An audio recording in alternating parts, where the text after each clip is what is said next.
Bonjour mes amis. Le film commence dans un foyer pour orphelins au milieu de la nuit, où la directrice se dirige vers la porte pour la fermer hermétiquement. Au moment de la fermeture, elle découvre des magazines par terre devant la porte, se distrait avec eux et oublie de fermer la porte. Le personnage de Sophie, une enfant orpheline couverte d'une couverture, apparaît dans le film. Elle observe la scène et se lève pour fermer la porte elle-même, puis elle avance l'horloge pour la régler à 3 heures du matin. C'était son moment préféré car elle croyait que c'était à ce moment-là que la magie opérait. Sophie était la seule éveillée à cette heure, et elle décide de placer les courriers à leur place dans le bureau de la directrice.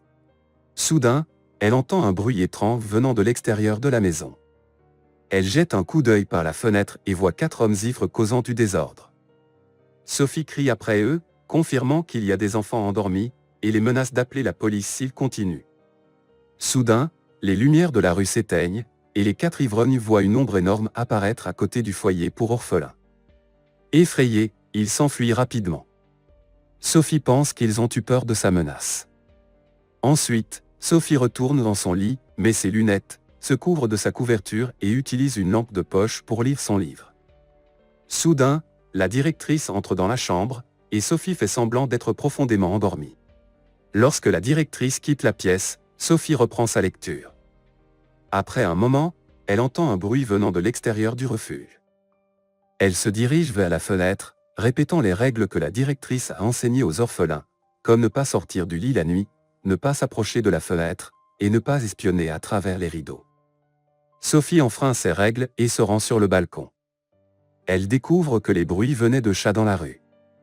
Soudain, une main géante apparaît, soulevant une poubelle du milieu de la rue à cause des chats, puis la replace à sa place. Ensuite, le propriétaire de la main apparaît, un géant regardant Sophie avec étonnement. Lorsque Sophie remarque sa présence, elle court vers son lit. Mais le géant passa son bras par la fenêtre et l'attrapa, puis le prit et se mit à courir vers la ville. Il a continué à courir avec des pas géants, sautant entre les champs et à travers la mer, sautant dans le ciel entre les nuages, jusqu'à atteindre sa caverne géante où il vivait. Le géant a suspendu Sophie à partir de sa couverture sur une branche d'arbre à l'intérieur de la grotte. Il est parti couper des légumes géants ressemblant à des concombres. Sophie a profité de l'occasion pour tenter de s'échapper. Elle sortit de sous la couverture et marcha le long des branches de l'arbre sur lequel elle était suspendue, où elle découvrit une fenêtre. Elle a essayé de l'ouvrir difficilement, mais a fait tomber quelques objets par inadvertance, attirant l'attention du géant. Tournez-vous vers elle et dites-lui qu'elle ne pourra s'échapper que si elle a des ailes avec lesquelles elle peut voler. Le géant ferma la fenêtre, et Sophie tomba sur la poêle du géant dans laquelle il cuisinait. Le géant posa les articles sur la table et continua à hacher les légumes. Sophie a demandé où elle était et le géant a répondu qu'ils étaient au pays des géants. Soudain, Sophie entendit le bruit de pas de géants venant de l'extérieur de la maison et elle prit peur. Le géant regarda par la fenêtre et lui dit que c'étaient des géants qui mangeaient de la chair humaine. Sophie était terrifiée, et elle a continué à le supplier de ne pas la manger. Le géant a ri d'elle et de sa manière de penser, lui disant qu'il ne mangeait pas les humains. Sophie lui a expliqué qu'il l'avait enlevée et qu'elle était une orpheline vivant dans un orphelinat, que les enfants souffraient à cause des règles strictes et que la vie à l'orphelinat n'était pas heureuse. Le géant était en colère contre la directrice de l'orphelinat en raison de sa sévérité envers les orphelins. Et il a donné à Sophie ses lunettes et elle les portait.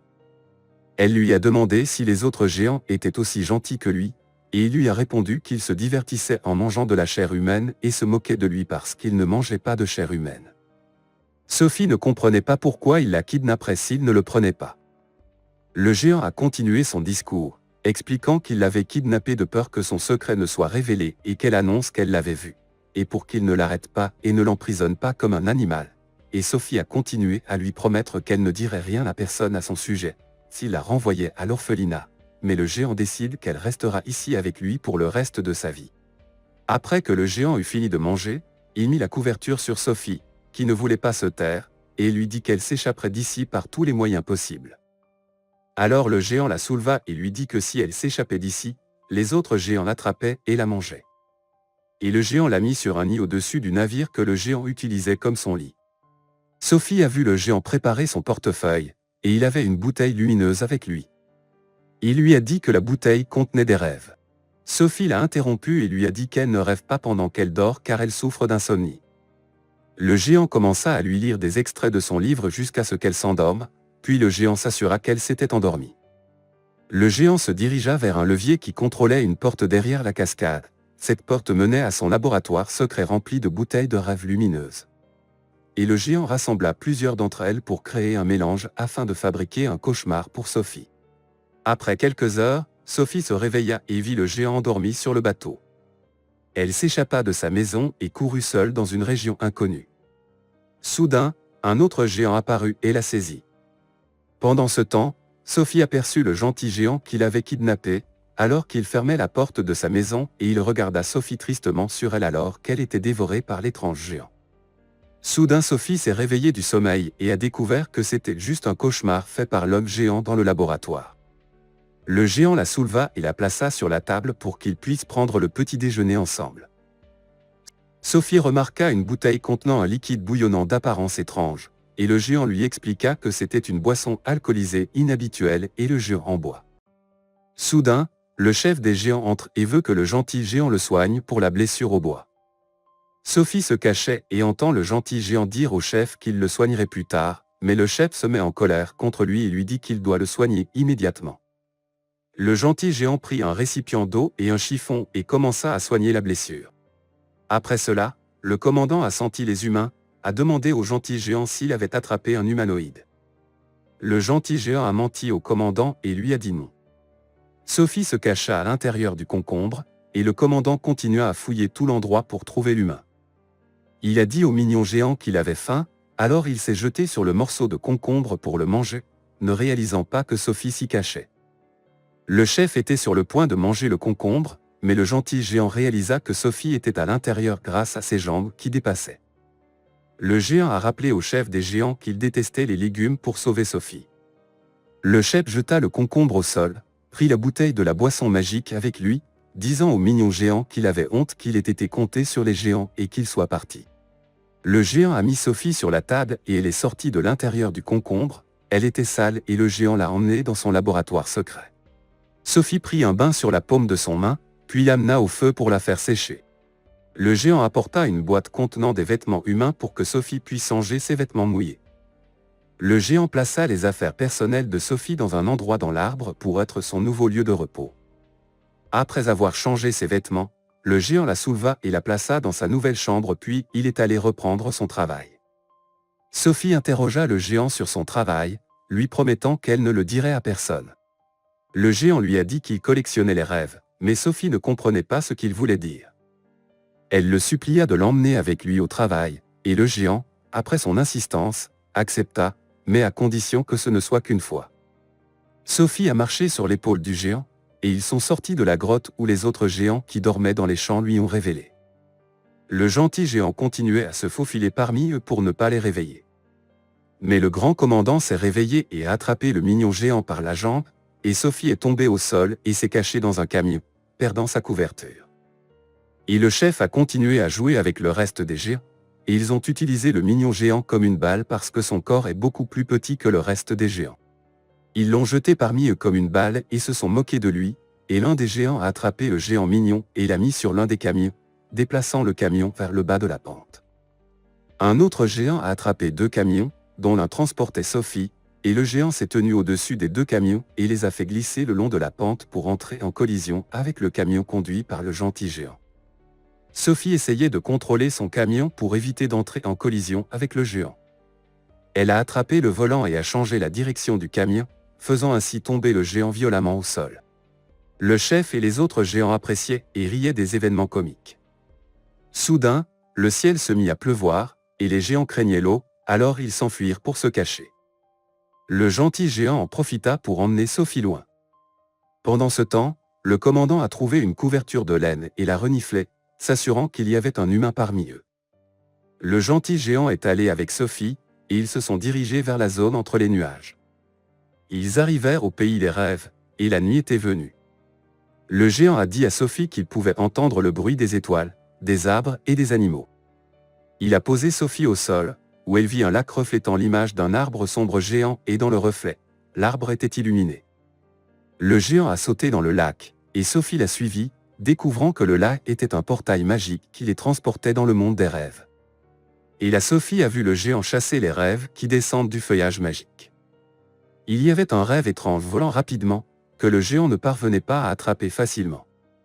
Cependant, le rêve se dirigea vers Sophie et elle le donna au géant, qui le mit dans une bouteille.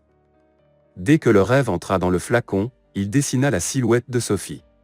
Le géant encouragea Sophie à attraper aussi des rêves, et elle se mit à courir, hésitante, et en attrapa un de couleur rouge.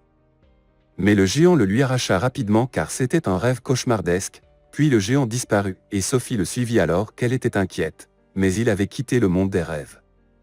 Le géant fouilla dans le lac et sortit Sophie du monde des rêves, puis ils quittèrent les lieux ensemble. Sophie a décidé de nommer le gentil géant BFG, ce qui signifie en français grand géant sympathique. Le géant a emmené Sophie avec lui dans la ville de Londres, portant avec lui la trompette magique des rêves soufflant des rêves pour les enfants pendant leur sommeil. Il a dit à Sophie qu'il est très vieux et qu'il a existé avant les humains sur Terre, qu'il a la capacité d'entendre le cœur des enfants et que ce qu'il aime le plus, c'est distribuer des rêves, et cela le rend très heureux. Sophie était très heureuse du bon cœur du géant et lui demanda de la laisser l'accompagner tous les jours pour l'aider à distribuer des rêves. Le géant commença à raconter à Sophie le rêve qu'il avait offert à un enfant, un rêve concernant un appel du président américain à l'enfant. Sophie fut émerveillée par la beauté des rêves, surtout parce qu'elle souffrait d'insomnie et vivait dans un orphelinat sans répit. Après avoir distribué les beaux rêves, le géant et Sophie quittèrent la ville. En chemin, ils se cachèrent quand ils virent d'autres géants se nourrir d'êtres humains sur la terre. À cause de sa peur pour elle, il lui a posé des questions sur sa couverture, elle lui a dit qu'elle était tombée au pays des géants. Le géant éprouva de la peur et de l'anxiété pour Sophie et la laissa dormir. Après que Sophie se soit réveillée, elle s'est retrouvée devant l'orphelinat. Le géant lui a dit qu'il avait peur pour elle des autres géants et qu'elle devrait rester à l'orphelinat pour être en sécurité. Lorsque Sophie a insisté pour rester avec lui, le géant lui a raconté l'histoire d'un garçon qui vivait avec lui et qui a été mangé par des géants. Il lui dit que la robe qu'elle portait appartenait à son premier ami, et que c'était lui qui lui avait appris à lire et à écrire pour communiquer avec les humains. Sophie a dit au revoir au géant et retourna seule à l'orphelinat. Quand elle retourna dans son lit, elle était triste de ne plus jamais revoir le géant. Elle se souvint des paroles du géant quand il lui dit qu'il pouvait entendre son cœur. Sophie est allée sur le balcon et en a sauté, risquant sa vie dans l'espoir de revoir le géant. Et en effet, le géant l'a attrapée avant que son corps ne touche le sol. Et il décida de l'emmener avec lui au pays des géants, et en chemin le chef des géants les vit. Et à la maison, BFG était dans le laboratoire en train d'élaborer un plan pour empêcher les géants d'aller au pays des humains et de les manger. Soudain, le chef des géants entre dans le laboratoire et le détruit pour chercher Sophie, et Sophie se cache dans sa chambre. Lorsque le chef des géants sentit son odeur, Sophie courut et entra dans un autre trou dans l'arbre. Sophie découvre qu'elle est entrée dans la chambre du garçon dont parlait BFG, et voit un portrait de la reine dans la chambre. Puis un plan lui est venu à l'esprit pour éliminer les géants. À ce moment-là, l'un des géants découvrit sa présence, alors BFG décida d'être courageux et d'affronter les géants. Il prit un seau d'eau et terrifia les géants avec, les chassant avec succès de l'endroit. Sophie sortit de sa cachette et dit à BFG qu'elle allait demander de l'aide à la reine pour tuer les géants. Pour réussir, BFG a dû créer un cauchemar spécial pour la reine. BFG est allé au laboratoire pour créer un cauchemar et y a placé un groupe d'enfants qui étaient attaqués par des géants. Mais à la fin du rêve, la reine réussit à éliminer les géants avec l'aide de Sophie et BFG et de l'armée. Ensuite, ils se dirigèrent vers le palais de la reine et s'infiltrèrent jusqu'à ce qu'ils atteignent la fenêtre de sa chambre où elle dormait. BFG a utilisé la trompette magique et insuffla le rêve dans l'esprit de la reine. Lorsqu'elle se réveilla, effrayée le matin à cause du rêve, elle raconta à sa servante Maria ce qu'elle avait vu dans le rêve comme si c'était réel. Lorsque la servante lut le journal pour la reine, elle trouva un article sur la disparition récente d'enfants, confirmant ainsi que ce qu'elle avait rêvé était la réalité. Soudain, Sophie apparut devant la reine et lui raconta l'histoire du BFG. Elle a demandé qu'il ne fasse pas de mal BFG, une demande à laquelle la reine a acquiescé. Sophie a appelé le BFG, et il est apparu devant la reine et les gardes. Et la reine a ordonné aux gardes de le quitter après l'avoir encerclé alors qu'il se sentait menacé par lui. Le BFG s'est approché de la fenêtre où se trouvait la reine, l'a saluée, et lui a dit qu'il était prêt à la guider vers la terre des géants pour les éliminer. La reine a accepté et lui a dit qu'elle les protégerait des géants et qu'elle prendrait Sophie pour vivre avec elle au palais une fois les géants éliminés. Ensuite, la reine a contacté les chefs de l'armée pour se préparer à accueillir le BFG, et elle a ordonné aux serviteurs de changer les vêtements de Sophie pour des vêtements élégants. Pendant ce temps, BFG entre dans le palais en rampant sur ses genoux, et ils avaient préparé une table spéciale pour lui. Le BFG a beaucoup apprécié la nourriture humaine. Lorsqu'il a fini de manger, il a présenté à la reine la boisson magique. Lorsque les chefs de l'armée sont arrivés au palais, la reine leur a ordonné de tuer les géants maléfiques dans la terre des géants, et le BFG les a guidés sur la route, leur offrant la boisson magique qui les faisait voler par l'action des gaz. La reine leur a dit de commencer à mettre en œuvre le plan. Pendant ce temps, le BFG est allé à la terre des géants, suivi par les hélicoptères de l'armée. Lorsqu'il est arrivé, il est entré dans le laboratoire et a commencé à créer des cauchemars pour les géants. Ils sont allés là où se trouvaient les géants et les ont trouvés endormis, et BFG a dit à Sophie que son rêve d'avoir une famille ne se réaliserait pas si elle restait à l'orphelinat. Il lui a assuré qu'il serait toujours à côté d'elle, et qu'elle était devenue sa famille. Quand le soleil s'est levé, BFG et Sophie se sont préparés à mettre en œuvre leur plan et à insuffler des cauchemars dans l'esprit des géants. Mais BFG a découvert qu'il avait oublié d'apporter la trompette magique, alors Sophie a décidé d'utiliser son petit corps pour lancer des cauchemars dans l'esprit des géants pendant qu'ils dormaient.